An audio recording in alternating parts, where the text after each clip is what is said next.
Middle school में मेरा एक टीचर था, मैं उसे कभी नहीं भूलूंगा। मेरे लिए अपनी मालूमात के मुताबिक ये ज़हीन तरीन शख्स था। उसने 12 साल के बच्चों से पूछना शुरू किया, मुझे साबित करके बताओ कि खुदा क्यों हकीकी है। तो मैंने समझ लिया कि शायद खुदा हकीकी नहीं है। ये ख्याली कहानी जैसा बहुत बड़ा झूठ हो सकता है ताकि लोग बहुत बुरे कामों के करीब न जाएं। वो इस अनदेखे ईमान को बस अंधाधुंध मानते हैं। तो मैंने गोया सिर्फ इस्लाम नहीं बल्कि सारे मज़ाहिब का इनकार शुरू कर दिया और मैं अपनी जवानी में थोड़ा बहुत इग्नोस्टिक बन गया। मैं अपने जहन में सोच रहा था, सुनो कोई मसला नहीं हुआ, मैं इतनी तेजी से सांस क्यों ले रहा हूँ। और जब मेरे होशो हवास बहाल होना शुरू हुए तो मैंने धीरे से अपनी आंखें खोली और मैंने देखा मेरा दोस्त मुझ पर CPR कर रहा है और मैं बिल्कुल शौक में आ गया। मतलब मैं उस वक्त तकरीबन मर ही चुका था और मेरा दोस्त मेरे सीने को दबा रहा था। इस कैफियत से उठने के बाद पहली बात जो मैंने कही वो ये थी, अशहदु अल्ला इलाहा इल्लल्लाह, अशहदु अन्ना मुहम्मदर रसूलुल्लाह, अशहदु अल्ला इलाहा इल्लल्लाह, अशहदु अन्ना मुहम्मदर रसूलुल्लाह। अस्सलाम वालेकुम भाई एलेक्स, आपको लूसिड भी कहते हैं। हम आपको अपने साथ देखकर बहुत खुश हैं। चले पहले ये बताएं कि एलेक्स कौन है और क्या आप अपनी जिंदगी के बारे में हमें मुख्तसरन बता सकते हैं? वालेकुम अस्सलाम। एलेक्स एक 21 साला यूट्यूबर है। यूट्यूब वीडियोस बनाना बचपन से ही मेरा ख्वाब था और मैं सोचने पर मजबूर करने वाले कंटेंट पर वीडियोस पोस्ट करता हूँ। मैंने यूट्यूब वीडियोस यूं बनाना शुरू की जैसे ये मेरी फुल टाइम जॉब हो। हालांकि मैं इससे तकरीबन कुछ भी नहीं कमा रहा था, यहाँ तक कि शायद 1 या 2 साल बाद मैंने कॉलेज छोड़ दिया और अब मैं पूरी दुनिया में सफर कर रहा हूँ यहाँ आने और यूट्यूब वीडियोस रिकॉर्ड करने के लिए 16 घंटे की फ्लाइट, अल्हम्दुलिल्लाह। अकीदे के लिहाज से आपकी जिंदगी कैसी थी? आप किसे मानते थे?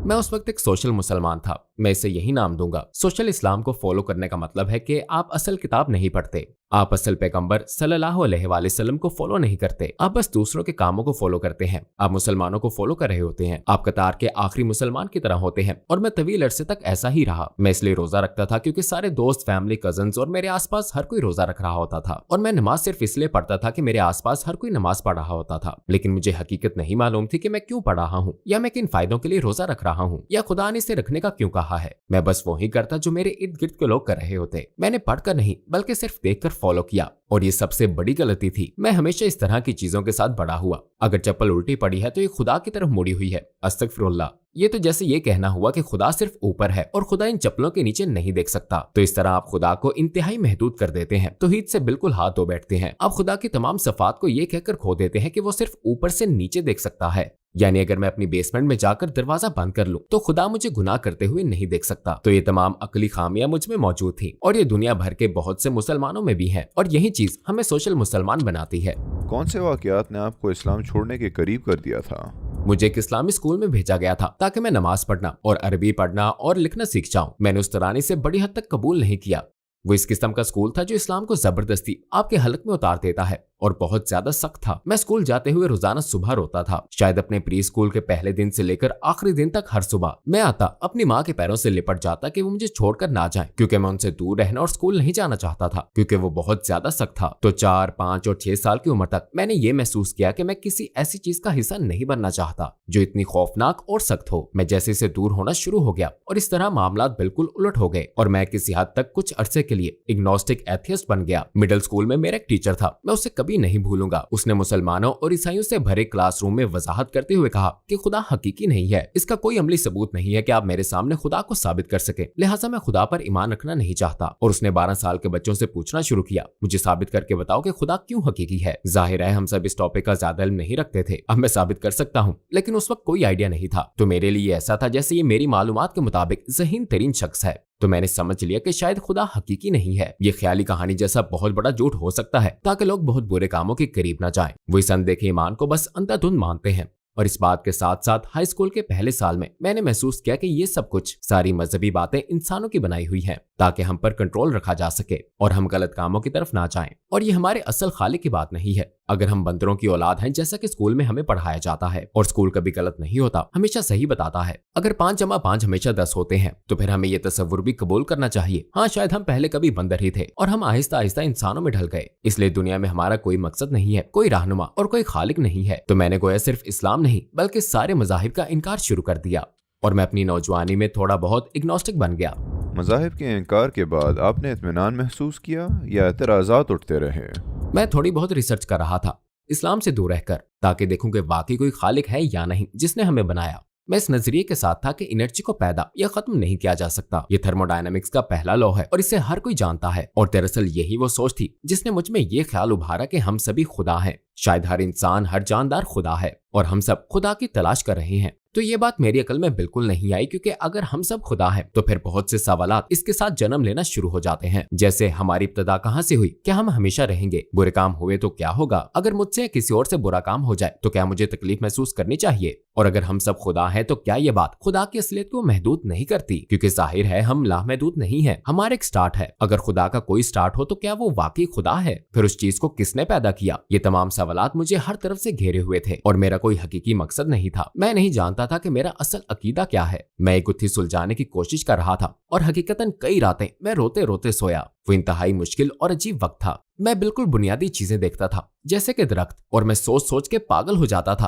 कि कैसे ये चीज इतनी परफेक्ट तरतीब के साथ एक छोटे से बीज से निकली और अब ये इतना बड़ा और भारी, इंतहाई लंबा और पूरी तरह जमा हुआ दरख्त है। ये काम कैसे हो सकता है? मैं खुद को और अपने हाथों को देखता और सोचता, मैं इस वक्त अपने पूरे हवासों के साथ क्यों जिंदा हूँ? इस जिंदगी से पहले मैं कहाँ था और इस जिंदगी के बाद मैं कहाँ जाऊंगा? और वो सवालात जैसे कि इन पर पक्का ईमान ना रखना मेरी पूरी जिंदगी को बिल्कुल गैर मतवाजन बना गया और मैं बिल्कुल नहीं जानता था कि अब मेरे साथ क्या होने वाला है। मुझे बिल्कुल नहीं पता था कि अपनी असल सूरत हाल से कैसे निपटूं। लेकिन फिर जब मैंने थर्मोडायनामिक्स पर गहराई से गौर किया तो दूसरा लॉ भी मौजूद है, जिसके मुताबिक एंट्रोपी एनर्जी में बढ़ती ही रहेगी, यानी बेतरतीबी बढ़ना जारी रहेगी। इसका क्या मतलब है? मसलन फर्ज करें इस कमरे के राइट कॉर्नर में मैं एक छोटा स्पेस हीटर रखता हूँ और इसे 1 घंटे के लिए चला देता हूँ, फिर इसे बंद करता हूँ। इस कमरे के कोने में हरारत वैसे ही नहीं रहेगी, ये इस पूरे कमरे के मुकम्मल टेम्परेचर पर असरअंदाज होकर इसे बैलेंस करेगी। यही एंट्रोपी है, यानी हरारत का गर्म से ठंडी जगह पर जाना। और ये सिर्फ इस कमरे की बंद जगह पर ही नहीं होती, बल्कि पूरी कायनात में यही अमल होता है। तो इस किस्म की सोच से आपको अंदाजा होता है कि बहुत लंबे अरसे में आखिरकार पूरी कायनात में बहुत ज्यादा एंट्रोपी होगी, बहुत ज्यादा बेतरतीबी होगी, इतनी की जिंदगी मुमकिन नहीं होगी, ये अमली तौर पर मुर्दा हो जाएगी। और जब मैंने वाकई सोचा तो महसूस हुआ, ओके, कोई ऐसी चीज भी है जो इस सबसे बढ़कर है, जो वाकई हमेशा रहने वाली है। किसी हय्युल कय्यूम का होना लाजमी है। सही, इससे हम अंदाजा कर सकते हैं कि अगर कायनात का कोई खात्मा है, अगर किसी भी चीज का कोई खात्मा है तो इसकी शुरुआत का होना भी जरूरी है, और अगर किसी चीज की शुरुआत है तो उसका कोई बनाने वाला होना जरूरी है। इसलिए खुदा खुदा है, क्योंकि खुदा की कोई शुरुआत या खात्मा नहीं है। खुदा ने तख्लीक का तस्वुर पैदा किया तो हम सिर्फ इस तक भी उसे महदूद नहीं कर सकते। इस पर मजीद गौर करके मैं महसूस करता हूँ कि खुदा वही होगा जो वक्त, जगह और मादे में महदूद ना हो। ये असूल उस पर पूरे नहीं उतर सकते। उसका एंट्रोपी से ऊपर होना जरूरी है, यानी उसका बेतरतीबी से ऊपर होना जरूरी है। जहां वो ऐसी किसी भी कमजोरी से पाक हो जिससे कायनात दो चार होगी, वो हमेशा कायम रहने वाला होना जरूरी है, और इस्लाम यही सिखाता है। खुदा का वजूद कबूल करने के बाद किस बात ने आपको इस्लाम को दोबारा कबूल करने पर आमादा किया? अस्सलामुअलैकुम भाई और बहनों, हमने देखा है कि हमारे 80% नाजरीन बाशुमूल इस वीडियो के ने हमारे चैनल को सब्सक्राइब नहीं किया है। जैसा कि आप जानते हैं, हम एक गैर मुनाफा बख्श तंजीम है और हमने अपनी वीडियोस पर एड्स बंद रखी हैं। लिहाजा हम सिर्फ इसलिए ही कह रहे हैं ताकि सच्चाई को फैलाया जाए। ये एक छोटा सा अमल लग सकता है, लेकिन इंशाअल्लाह ये बहुत से लोगों के लिए रहनुमाई का जरिया होगा। आइए अब सब्सक्राइब बटन पर क्लिक करें और एक साथ चलें अब्दियत की तरफ। खुदा का वजूद कबूल करने के बाद किस बात ने आपको इस्लाम को दोबारा कबूल करने पर आमादा किया? मैं बिलाखिर दोबारा कुरान की तरफ पलटा। उस वक्त तक मैंने तकरीबन अपनी पूरी जिंदगी से नहीं पढ़ा था, तकरीबन 4 साल पहले तक। फिर आखिरकार मैंने इसे पहली मर्तबा पढ़ने का फैसला किया। मैंने सोचा कि शेक्सपियर की तरह लिखी हुई कोई किताब होगी जो कदीम इंग्लिश में लिखी है और इसे समझना इंतहाई मुश्किल, लेकिन इसके कई तर्जमे भी हैं जो आजकल के इंग्लिश में लिखे हुए हैं। तो मैंने आखिरकार इसे पढ़ने का फैसला किया। अपनी अना को छोड़ा, अपने तमाम तहफुजात को छोड़ा, अपने तमाम शक को छोड़ा, और मैंने जो सफा भी पलटा वहां मुझे मजीद मौत से मिलते गए। मैं हक्का बक्का रह गया और मैं जान गया था कि ऐसा हो ही नहीं सकता कि ये किताब किसी इंसान ने लिखी हो, और खसूसन उसने जो लिखना पढ़ना ना जानता हो। ऐसा इंसान जिसे मालूम ना हो इतने फसी बलीग अल्फाज कैसे लिख सकता है। तो जो मैं किताब पढ़ रहा था और निशानी पर निशानी देख रहा था, मसलन 1400 साल पहले कोई कैसे जान सकता है कि कायनात मुसलसल फैल रही है, जो कि एक बहुत बड़ा मौजूदाती दावा है, जिसे हमने तकरीबन 90 साल पहले दरियाफ्त किया कि कायनात फैल रही है, जिसे हम दरअसल 1400 साल पहले साबित कर सकते हैं। इसमें किसी सच्चाई का होना लाजमी है। कुरान में मौजूद तमाम मौजज़े सच्चे हैं, किसी एक में भी कोई खामी नहीं है। मसलन अगर मैं आपको 55 बातें कहूं और मुझे इनमें से किसी का वाकई सच्चा होना मालूम ना हो सकता है कोई एक सच्ची निकल आए। मुमकिन है मैं आपको बताऊं कि 45 साल में बिटकॉइन की कीमत $1 मिलियन हो जाएगी। ये बात सच हो सकती है, और अगर ये गलत हो तो फिर आप पिछली सारी बातें मुस्तरद कर सकते हैं। लेकिन कुरान में एक के बाद एक सारी बातें मेरे सामने सच साबित होती जाती हैं। मुझे इंतहाई दचका लगा कि वो पूरा वक्त जब मैं सोचता था कि मैं इस्लाम को फॉलो कर रहा हूँ, मैं जरा भी इस्लाम को फॉलो नहीं कर रहा था। गोया मुझे पहली मर्तबा इस दिन का पता चला। ओके, दिन में 5 नमाजें पढ़ो और फिर रोजे रखो और बस ये सारे काम करो, ये ऐसा रोबोटिक नहीं है। कुरान में मुख्तलिफ हिस्से हैं जहां वो आपको दर हकीकत एक अच्छा इंसान बनना और इंसानों के साथ ऐसे ताल्लुकात रखना सिखाता है। कुरान पढ़ने के दौरान कुछ मर्तबा तो मैं हक्का बक्का रह गया। मैंने कलमा शहादत पढ़ा, फिर बार बार पढ़ा, मैं इसे पढ़ता ही रहा। और इस मर्तबा जब मैंने पढ़ा तो इस पर पूरा पूरा ईमान था और मैंने इसे अपने दिल से पढ़ा। अपनी जिंदगी में पहली मर्तबा मैंने हकीकी तरतीब, एक हकीकी हदायत महसूस की। मैंने हकीकी खुशी और सुकून महसूस किया। जब आपने इस्लाम को दोबारा डिस्कवर किया तो आपकी फैमिली का रिएक्शन क्या था? उन्हें ये बात मालूम नहीं थी कि मैं इस्लाम से दूर हो गया हूँ, लेकिन अब उन्हें वाकई पता है कि मैं इसके करीब आ रहा हूँ। जैसे मैं अब अपने घर में नमाज की इमामत करवा रहा हूँ और मैं अपने घर में भी इस्लाम को भरपूर तरीके से लाने की कोशिश कर रहा हूँ, तो मैं इस पूरे मामले में मुखालिफ सिमत से निकलकर अब खुद अपने वालिद के आगे खड़ा होकर नमाज की इमामत करवा रहा हूँ। और ऐसा मैंने कभी सोचा तक नहीं था, अल्हम्दुलिल्लाह। क्या सच्चा मुसलमान बनने से आपकी यूट्यूब चैनल पर कोई असर पड़ा है? हाँ, मैं अपने चैनल की शुरुआत से ही अपने सब्सक्राइबर से यह हकीकत छुपा रहा था कि मैं मुसलमान हूँ। मैंने इसे एक खुफिया राज रखा था। हकीकी जिंदगी में लोगों ने मुझे इससे मना किया था। मुझे जानने वाला हर शख्स कहता, तुम्हें पता है बाहर के लोग मुसलमानों को पसंद नहीं करते। शायद इस कम्युनिटी और शहर में मुसलमान होना ठीक है, लेकिन बाकी हर जगह मुसलमानों से सब नफरत करते हैं। तो लोगों ने मुझे खबरदार किया, अगर तुम खुद को मुसलमान जाहिर करोगे तो तुम्हारे हजारों सब्सक्राइबर्स चले जाएंगे, तुम्हारे वफादार तरीन सपोर्टर्स तुम्हें छोड़ देंगे, तुम्हारे पास कोई प्लेटफॉर्म नहीं रहेगा और अपने चैनल से कुछ भी नहीं कमा सकोगे, तुम्हारा काम खत्म हो जाएगा। और ये सब इंतहाई खौफनाक चीजें हैं। लेकिन हकीकत यह है कि लोग मुझसे पूछते थे, आपका अकीदा क्या है, आप किस पर ईमान रखते हैं, आप किस रिलीजन को फॉलो करते हैं? और मैं कहता था, मैं 10,000 सब्सक्राइबर्स होने पर आपको बताऊंगा। फिर मैंने कहा 1 लाख सब्सक्राइबर्स, फिर कहा 1 मिलियन सब्सक्राइबर्स। फिर मैंने सोचा, मैं क्या छुपा रहा हूँ, मैं कल सुबह मर सकता हूँ। मैं ये इसलिए नहीं कह रहा हूँ कि लोगों के लिए कुछ मजीद पॉपुलैरिटी पॉइंट्स हासिल करूँ, मैं तो इसलिए कह रहा हूँ क्योंकि ये खुदा का सच्चा पैगाम है। मैं चाहता हूँ कि खुदा मुझसे खुश हो, लिहाजा मुझे परवाह नहीं चाहे मैं 1000, 10,000 या 8,90,000 को खो दूं। वल्ला मुझे इसकी कोई परवाह नहीं है। अगर मैं खुदा की रजा के लिए कर रहा हूँ तो फिर चाहे मेरा 1 सब्सक्राइबर भी ना रहे, मैं इस पर मुतमिन हूँ। एक अमली मुसलमान बनने के बाद आपके लिए सख्त तरीन और मजेदार तरीन चीजें क्या थीं?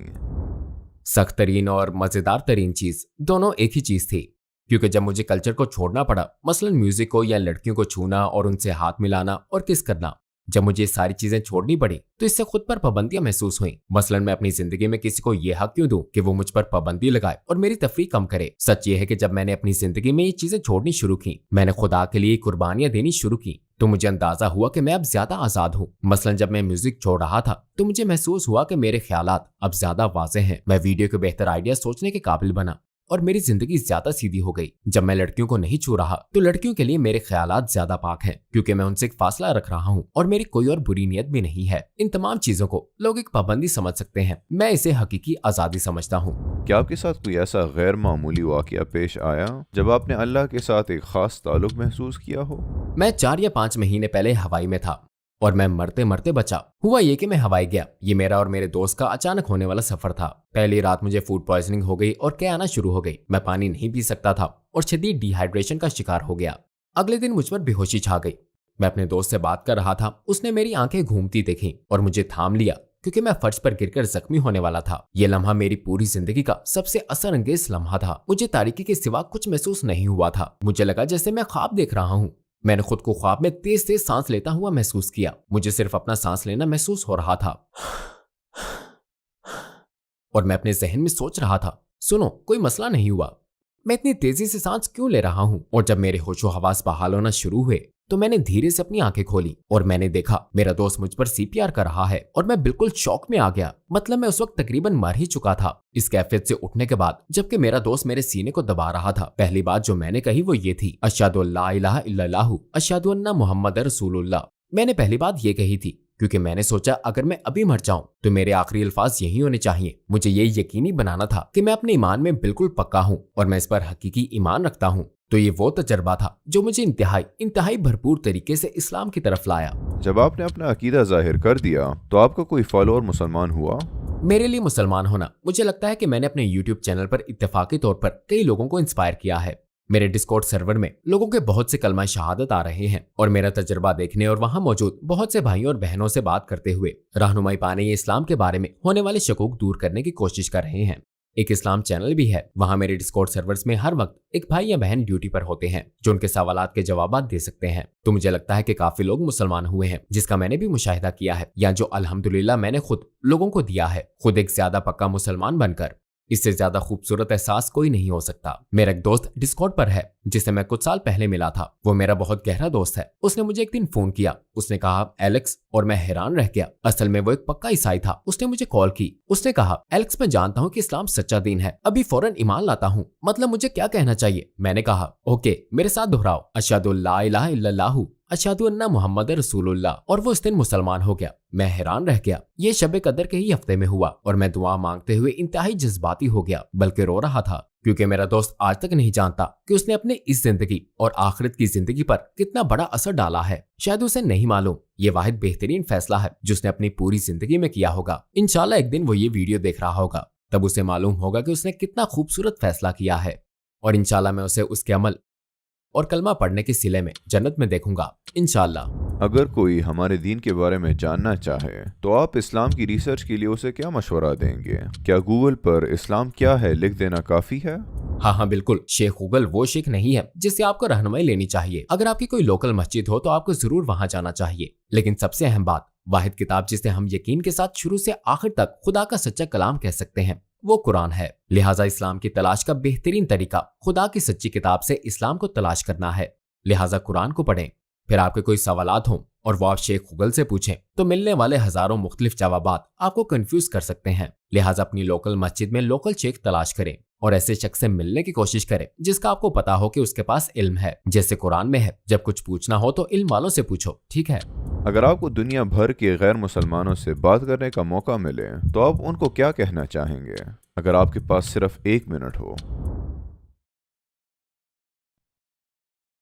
मैं दुनिया भर के तमाम गैर मुस्लिमों को बताऊंगा कि आप मुसलमान पैदा हुए हैं। आपके पास पैदाइशी इल्म है कि एक ताकतवर जात मौजूद है। ये दुनिया का बेहतरीन एहसास है जब आप दोबारा अपने असल की तरफ पलटते हैं, अपने पहले दिन की तरफ, जब आपने इस जमीन पर सांस लिया था, जब आप मुसलमान थे। इस माइंडसेट के साथ पलटना सबसे बेहतर है, क्योंकि आपकी फितरत यही है। हम सब जानते हैं कि मरने के बाद जिंदगी है। हम सबको मालूम है कि खुदा है, और ये तालीमात और सोसाइटी के लोग हमें इससे भटका देते हैं। तो मैं चाहता हूँ आप इस्लाम को एक ख्याली चीज, सकाफती विरसे और तसव्वुर की तरह ना देखें, बल्कि इस्लाम सारे इंसानों के लिए एक यूनिवर्सल पैगाम है। इस्लाम में आने के लिए आपको सिर्फ ये मानना है कि अल्लाह एक है और पैगंबर मोहम्मद सल्लल्लाहु अलैहि वसल्लम उसके आखिरी पैगंबर हैं। आपको सिर्फ इतना मानना है। आप इस वक्त कौन से प्रोजेक्ट्स कर रहे हैं?